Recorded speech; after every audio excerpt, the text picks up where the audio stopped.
नमस्कार, मैं हूं आपके साथ मयंक। आज 24 अप्रैल है और देखिए जो खबरें आ रही हैं उसके मुताबिक अगले चंद घंटों के अंदर, देखिए मैं चंद घंटे कह रहा हूं, अगले चंद घंटे के अंदर ईरान और अमेरिका को लेकर एक बहुत बड़ी खबर आ सकती है। हम इंतज़ार करेंगे ये खबर क्या हो सकती है। माना जा रहा है कि अगले चंद घंटों में एक बड़ा ऐलान होने वाला है, इसके बारे में हम चर्चा करें। लेकिन इस बीच ईरान में एक ऐसी घटना हुई है, एक ऐसी खबर सामने आई है जिसके बारे में मैं चाहता हूं कि मेरे सारे दर्शक इस बात को समझें। एक ऐसी चीज़ हुई जो शायद किसी ने नहीं सोची थी।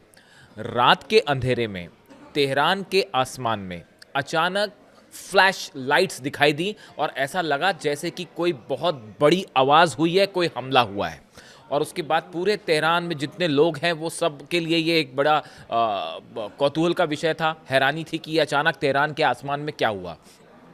जो खबरें सामने आ रही है, मैं सीधा पॉइंट पे आऊं, जो खबरें सामने आ रही हैं सोर्सेस से बताया ये जा रहा है कि रात के समय आधी रात को अमेरिका की तरफ से एक मिसाइल फायर की गई तेहरान के ऊपर।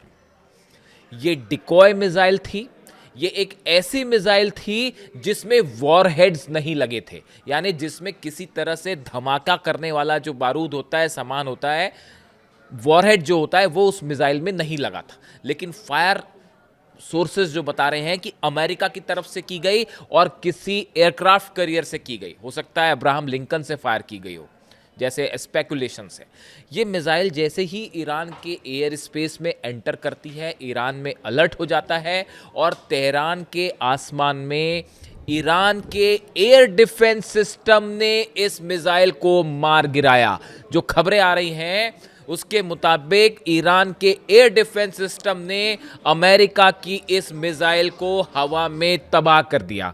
ये चंद घंटे पहले की खबर है, मैं किसी पुरानी खबर की बात नहीं कर रहा हूं। ये नया डेवलपमेंट है और बताया जा रहा है कि चंद घंटों पहले ही रात के समय इस तरह की घटना हुई। अब सवाल ये है, देखिए दो तीन बड़े सवाल, कि आखिर अमेरिका ने एक ऐसी मिसाइल ईरान पर फायर क्यों की जिसमें वॉरहेड नहीं लगा था और ईरान ने उसको तबाह क्यों किया। देखिए ईरान के पास कोई चारा नहीं था। जो एक्सपर्ट्स बता रहे हैं, अमेरिका ये बात जानना चाहता था कि क्या ईरान के पास एयर डिफेंस सिस्टम मौजूद है, और मौजूद है तो किस तरह का एयर डिफेंस सिस्टम है, ईरान क्या रिएक्शन देगा। और ये जानने के लिए ही अमेरिका की तरफ से ये मिसाइल फायर की गई थी। ईरान के पास कोई ऑप्शन नहीं था, ईरान को उसे डिस्ट्रॉय करना ही था और आखिरकार ईरान ने अपना एयर डिफेंस सिस्टम एक्टिवेट किया और ईरान अमेरिका की इस मिसाइल को मार गिराया। जो खबरें हैं सामने, अब देखिए जो सोर्सेज बता रहे हैं, मैंने आपको पहले भी कहा कि जब भी कोई भी देश किसी भी एयर डिफेंस सिस्टम को एक्टिवेट करता है तो उससे अंदाज लग जाता है कि उसके पास कौन सी किस्म की मिसाइल है। यही जानने के लिए अमेरिका ने ये डिकॉय मिसाइल बिना वॉरहेड के फायर की थी। अब जो खबरें आ रही हैं उसके मुताबिक ईरान ने जिस मिसाइल को, जिस सिस्टम का इस्तेमाल किया, वो रशिया का एयर डिफेंस सिस्टम में इस्तेमाल होने वाली मिसाइल है। इसका नाम है टोर M1 मिसाइल। ये टोर M1 एक सिस्टम है, एयर डिफेंस सिस्टम है जो मिसाइल्स को मार गिराता है, एयरक्राफ्ट्स को मार गिराता है। इसको तेहरान से एक्टिवेट किया गया और अमेरिका की इस मिसाइल को मार गिराया गया। देखिए अगर अमेरिका की कोई मिसाइल इस हालात में ईरान के अंदर आती है तो साधारण सी बात है कि ईरान को उसमें एक्शन लेना ही था और उसको गिराना था, कोई ऑप्शन नहीं था। इसलिए ईरान ने उसे मार गिराया। लेकिन जो खबरें सामने आ गई, द टोर, अब ये टोर मिसाइल, टोर M1 मिसाइल है, इसके बारे में थोड़ी सी जानकारी। The Tor is an all weather low to medium altitude short range surface to air missile system designed for destroying airplanes, helicopters and cruise missiles. Cruise missiles को, हेलीकॉप्टर को और एयरप्लेन्स को गिराने में टोर M1 मिसाइल का इस्तेमाल होता है, जो कि रूस करता है, रूस का बना हुआ सिस्टम है। और ये तेहरान में फायर किया गया, एक्टिवेट, और अमेरिका की मिसाइल गिर गई। अमेरिका जो पता लगाना चाहता था शायद वो पता चल गया। जब आपको और हमको एक खबर मिल रही है, हम तक पहुंच रही है खबर, तो ऑब्वियसली अमेरिका के पास भी है और समझ गए वो इस बात को कि एयर डिफेंस सिस्टम पहुंच चुका है। अब आप समझिए इन चीज़ों को। 5 से 6 कार्गो प्लेन, 4 की तो खबर न्यूज़ में थी, लेकिन मेरी इंफॉर्मेशन के मुताबिक 6 कार्गो जेट्स चाइना से उड़ के लैंड हो चुके हैं तेहरान में। इसी बीच खबरें हैं रशियन जेट्स की भी कि कई रशियन कार्गो प्लेन्स भी तेहरान में लैंड हो चुके। ये सीज फायर की बात बता रहा हूं मैं, ये जो सीज फायर हुआ, ये जो जंग हुई अभी 40 दिन चली, उसके बाद जो सीज फायर हुआ, ये इसके बीच की बात है। और सबसे बड़ा जो दावा किया गया एक्सपर्ट्स की तरफ से, जो एनालिसिस किया गया कि चीन की तरफ से और रूस दोनों की तरफ से डिफेंस मिसाइल्स प्रोवाइड की गई, क्योंकि इस बार भी ईरान को सबसे ज़्यादा नुकसान मजबूत डिफेंस सिस्टम के कम होने की वजह से ही हुआ। आप देखिए जो एयर जेट्स ने हमला किया, F-35 हो, F-16 हो, शुरुआती दौर में बड़ा नुकसान हुआ, लेकिन आप देखिए वॉर के आखिरी आते तक F-35 भी गिरने शुरू हो गए, F-15 भी गिरने शुरू हो गए, F-16 भी गिरने शुरू हो गए और तमाम जेट्स तबाह होने लग गए। यानी वॉर के आखिरी समय में डोनाल्ड ट्रंप तो इतने झल्ला गए, मैंने आपको बताया जो मीटिंग हुई थी प्लेन गिरने के बाद और पायलट पकड़ा गया था, उसके बाद तो डोनाल्ड ट्रंप चीख रहे थे उस बैठक में, उस मीटिंग में कि क्या मेरा हाल भी जिमी कार्टर की तरह तो ना हो जाए। वो मैंने बताया आपको पिछले वीडियो में। यानी डोनाल्ड ट्रंप पूरी तरह से शॉक्ड कहते हैं जिसे, कि कैसे ईरान ने हमारे जो है वो प्लेन्स मार गिराए और F-35 कैसे मार गिरा दिया गया। तो अब देखिए ये जो मिसाइल है ये बहुत ही एक्शन पैक घटनाक्रम था जो कि रात के समय हुआ, जैसे कि फिल्मों में देखने को मिलता है कि मिसाइल ने एंटर किया, पूरे ईरान में एयर अलर्ट हुआ कि एक सस्पिशियस एंट्री हुई है ईरान के अंदर, उसके बाद तेहरान के आसमान पे उसे मार गिराया गया। अब देखिए इससे दो चीज़ें हैं। पहली बात तो ये साफ हो जानी चाहिए कि ईरान अब पहले के मुकाबले ज़्यादा मजबूती के साथ जवाब देगा अमेरिका को और इजराइल के जेट्स को अगर हमले होते हैं तो। अगर का कोई सवाल नहीं है, हमला होना तय है। मजबूत है एयर डिफेंस सिस्टम, जो कमजोरियां थी उसको दूर करने की कोशिश की गई है। रूस और चाइना ने इसमें मदद की है, बात नंबर 1। बात नंबर 2, अमेरिका की स्ट्रेटेजी अब इस हिसाब से चलेगी कि अगर फिर से F-35 गए तो बचना मुश्किल है, फिर से गिरेंगे। F-35 जाएंगे, F-16 जाएंगे, तो अब अमेरिका की रणनीति शायद ये हो सकती है कि जो है वो एयर प्लेन से हमले ना किए जाएं, एयरक्राफ्ट से हमले ना किए जाएं। आप फिर से एक बार देखिए कि टॉम हॉक मिसाइल्स के ज़रिए जो है वो हमले हों आसपास के इलाके से, ओमान की खाड़ी से, हिंद महासागर से या रेड सी के आसपास से, जहां तीनों एयरक्राफ्ट कैरियर खड़े हुए। तो ये अमेरिका, देखिए इसको समझना, इस घटना को समझना इसलिए ज़रूरी था, ये तय करेगी कि आगे की अमेरिका की रणनीति क्या होगी। आप देखिए अमेरिका के 19 जहाज हैं, 16 जहाज थे, अब 19 हो गए। मैं गिनती रखता हूं पूरी।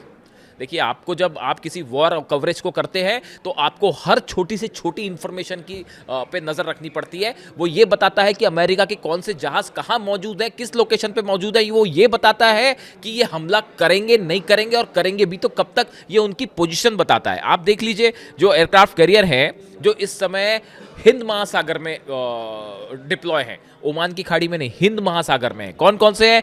USS ब्रेनबिज है, USS थॉमर हडनर है, डेलबर्ट डी ब्लैक है, फ्रैंक ई पीटरसन है, USS मिट्शर है और माइकल मर्फी है। ये सबके सब इंडियन ओशन में है, ईरान के जो करीब का जितना हो सकता है उस पोर्शन में ये तैनात है।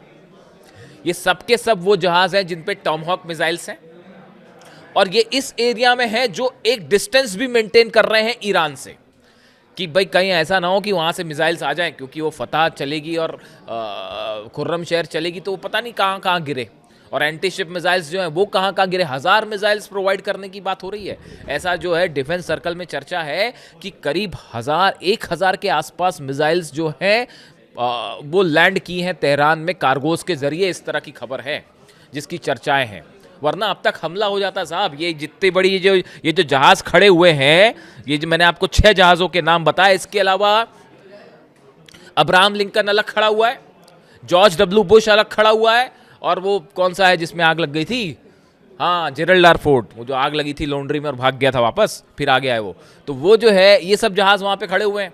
अब इसमें जो है, इसमें आप देखिए जो जॉर्ज डब्ल्यू बुश है जिसको स्पेशली बुलाया गया है, जॉर्ज डब्ल्यू बुश वो एयरक्राफ्ट कैरियर है अमेरिका का जो डिफेंस करने में एक्सपर्ट है। मतलब इसमें पेट्रियट है, थार्ड है, वो डिफेंस सिस्टम इसमें डिप्लॉय हैं कि अगर ईरान मिसाइल्स फायर करे तो रोकने के काम में सिर्फ जॉर्ज डब्ल्यू बुश को लगा दिया जाए। यानी अब्राहम लिंकन से टेक ऑफ मतलब हमले हो सकते हैं, जेरल्ड आर फोर्ड से टॉमहॉक मिसाइल्स फायर हो सकती हैं, ये जो 6 डिस्ट्रॉयर्स खड़े हुए हैं इनसे मिसाइल्स फायर होगी, लेकिन जॉर्ज डब्ल्यू बुश जो है वो इनकी रक्षा का काम करेगा। इसलिए जॉर्ज डब्ल्यू बुश को करीब लाया गया है, उसको पोजीशन किया जा रहा है हमले के पहले। डोनाल्ड ट्रंप की कल आपने पीसी सुनी, उन्होंने आदेश दे दिया है कि भाई जो छोटी बोट्स हैं, मैंने आपको पहले ही कहा था, देखिए आप मेरे वीडियोस उठा के देख लो, मैंने आपको कहा था कि हॉर्मूज में शेर की मांद में घुस के जो है फिर जो करना है वो शेर ने करना है। वो डोनाल्ड ट्रंप क्या करेंगे और अमेरिकी की सेना क्या करेगी बताइए। आप हॉर्मूज के आसपास आके खड़े हो गए ब्लॉक करके, अब जो करना है वो ईरान ने करना है। वो छोटी बोट्स ने ऐसा ठोका है ना पिछले 24 घंटे में कि पूरी अमेरिका की नेवी हैरान। पर वो यूएस की नेवी के जो सेक्रेटरी हैं उनको क्यों हटाया गया? अगर यूएस की नेवी अच्छा कर रही थी तो यूएस नेवी के सेक्रेटरी को क्यों हटाया गया? इस बात का सबूत है कि पिछले 48 घंटे के अंदर ईरान ने जबरदस्त दो डाला है अमेरिका नेवी को। 30 जहाज ईरान ने निकाल लिए, ब्लॉकेड खड़े थे खड़े रह गए। उसके अलावा जो जहाजों पर चढ़े हैं और ये जो छोटी बोट्स हैं इन्होंने घेर के बकायदा उन जहाजों को निकाला है। जिन जहाजों को ईरान निकालना चाहता था ऑयल शिप्स को, उसको बकायदा इन बोट्स ने घेर लिया और उसके बीच में से जहाज निकाले कि देखे कौन हिम्मत करता है। डोनाल्ड ट्रंप को इस्तेमाल करना पड़ा इसका कि भाई ईरान के पास वो छोटी बोट्स हैं, हम उसको तबाह कर देंगे। यानी अमेरिका का राष्ट्रपति ईरान की जो छोटी वाली बोट्स हैं, जो ईरान खुद ही छोटी बोट्स कह रहा है, मोटर बोट कह रहा है, उस पर चर्चा कर रहे हैं व्हाइट हाउस में बैठ के। कौन? सबसे शक्तिशाली राष्ट्रपति होना का दावा करने वाले राष्ट्रपति, जिनके पास इतने बड़े बड़े एयरक्राफ्ट कैरियर। इसी से आप अंदाज लगा लो कि अगर अमेरिका के राष्ट्रपति को व्हाइट हाउस में बैठ के ईरान की छोटी बोट्स की चर्चा करनी पड़ जाए तो समझ लो क्या हाल कर रखा है। इससे शेमफुल सिचुएशन अमेरिकन फोर्सेस के लिए नहीं हो सकती और डोनाल्ड ट्रंप के लिए नहीं हो सकती। माइंस बिछी है, उसका पता ही नहीं है माइंस कहां है। वो फिर खबर आने लग गई कि वो जापान से जहाज आ रहे हैं, वो स्वीपर आ रहे हैं, वो उस माइंस को हटाएंगे। वो माइंस कभी नहीं हटेंगी। आप मेरी बात मानिए, 6 महीना लगता है। मैंने ये मैरीटाइम जो माइंस से रिलेटेड एक्सपर्ट्स होते हैं, जो समंदर में माइंस बिछ जाती हैं, ऐसे 3 से 4 एक्सपर्ट से हिंदुस्तान में दिल्ली में बात की। उन सबका कहना है मयंक जी भूल जाइए, 6 महीने के पहले हटेंगी नहीं माइंस यहाँ से। और उसके बाद भी जहाज निकलना डेंजरस है क्योंकि माइंस बिछी रह गई और जहाज उड़ जाएगा उस पर। तो वो पूरी निकली नहीं निकली, बहुत मुश्किल काम है। वहां तो कदम रखना मुश्किल है। वो ईरान की सेना खड़ी हुई है गन्स लेके और बोट्स जो है खड़ी हुई हैं, वो उड़ाने के लिए तैयार हैं। और ईरान के, और देखिए जो नई खबरें आ रही हैं कि एक बार फिर से जो है वो चाइना पे के जरिए कोशिश हो रही है कि किसी तरह से ईरान को टेबल टॉक्स पर लाया जाए, कि किसी तरह से बातचीत शुरू की जाए।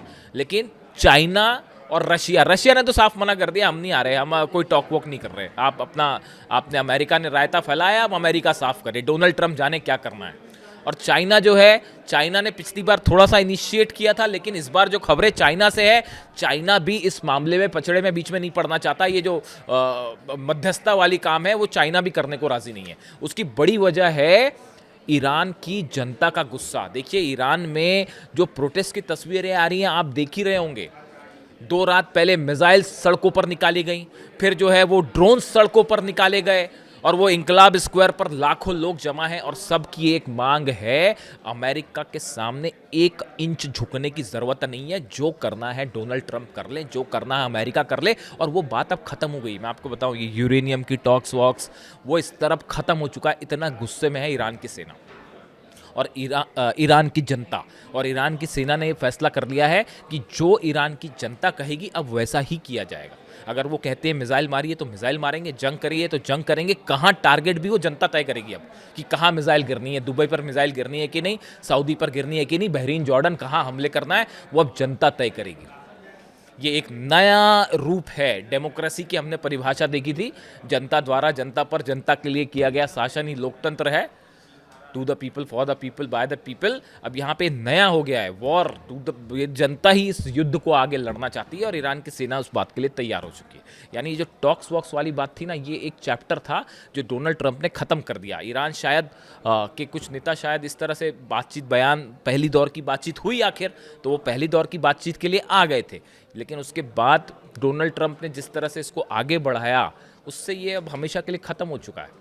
वो हॉर्मूज खोलने को लेकर जो बयान आया ईरान के विदेश मंत्री का, उसके बाद डोनाल्ड ट्रंप जिस तरह से दावे करने लगे कि हमारी जीत हुई है, हमारी जीत हुई है, वहाँ से मामला बिगड़ गया। तो ये डोनाल्ड ट्रंप का बड़बोलापन जो है बहुत महंगा पड़ा है अमेरिका को। अब हालात ये हैं, माइंस बिछी हुई हैं।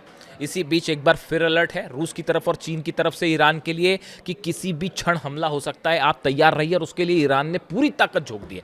ईरान की सेना, ईरान के मिसाइल्स, ईरान के ड्रोन्स जो गुफाओं में छिपे हुए थे, सुरंगों में, वो सब के सब निकाल ले लिए। चीन ने कहा है हालात बेहद खराब हो सकते हैं जिसका अंदाज़ा भी नहीं लगाया जा सकता। यही बात रूस भी कह रहा है। बड़ी वार्निंग है रूस और चाइना की तरफ से। तो अब हालात ये है कि देखिए इस तरह की खबरें आ रही हैं कि अगले चंद घंटे के अंदर कुछ बड़ा ऐलान होने वाला है। और एक प्रकार से आप फिर ये कह सकते हैं कि आज की रात जो है वो एक बड़ा फैसला लेके आने वाली है पूरे मिडिल ईस्ट के लिए। जो भी अपडेट होगा आप तक पहुंचाऊंगा। Thank you so much.